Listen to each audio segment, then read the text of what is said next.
So a major player in the crypto world, Bitmine, just did something, well, pretty surprising. After weeks and weeks of buying up crypto like there's no tomorrow, they suddenly just slammed on the brakes. And the big question everyone's asking is, why?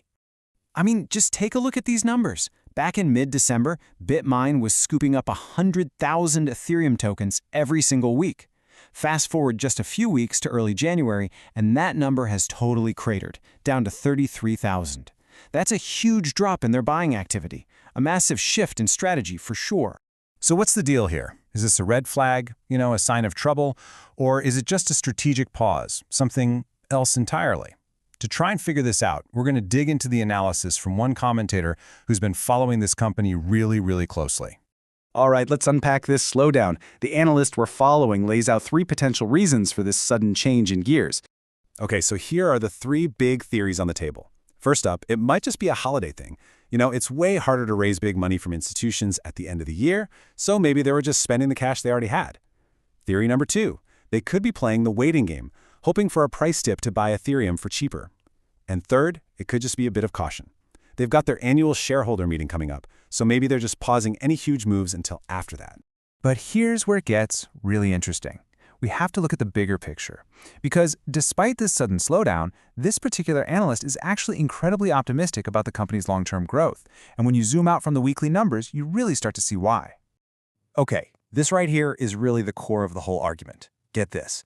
When Ethereum was flying high at $5,000, Bitmain had about $14 billion in assets. Now, with the price way down at $3,000, their assets have actually grown to $14.2 billion. So what does that tell you? It means the company's underlying value is going up, even when the market is down, all because they're just accumulating more and more of the actual asset. And to put their growth into perspective, the analyst compares them to the current industry leader, MicroStrategy. Now, MicroStrategy had a huge head start, by years, but Bitmine is closing that gap at an absolutely incredible pace. They're already approaching the same level of purchasing power. And it seems like the company's own leadership feels just as optimistic. The chairman talked about a lot of positive signs, but he ended his statement with a really specific and pretty interesting comparison to commodities. So what does all that corporate speak actually mean? Well, the analyst breaks it down into plain English for us. The company is basically saying, hey, we saw gold and silver take off. We think crypto is next in line. It's a really clear and pretty powerful thesis when you put it like that. Okay, so this all brings us to that upcoming shareholder meeting. And with everything we've just talked about, the analyst has a very direct message for all the investors out there. So, what's the bottom line from this analyst? It's pretty blunt, actually. Vote yes.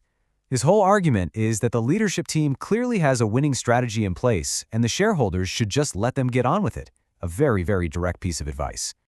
Now, a strong recommendation like that doesn't just come out of nowhere. It's actually rooted in a very specific investment philosophy, one that's all about long-term conviction, not short-term market noise. His whole strategy is pretty simple, really.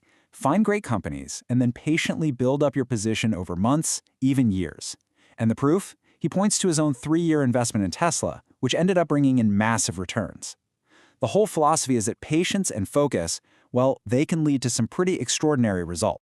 So when all is said and done, it really all boils down to one single question. Is that intense, multi-year focus on one single company, with all the risk that comes with it, is it worth it for the chance at a truly extraordinary reward? That's really the question this whole situation forces every single investor to think about.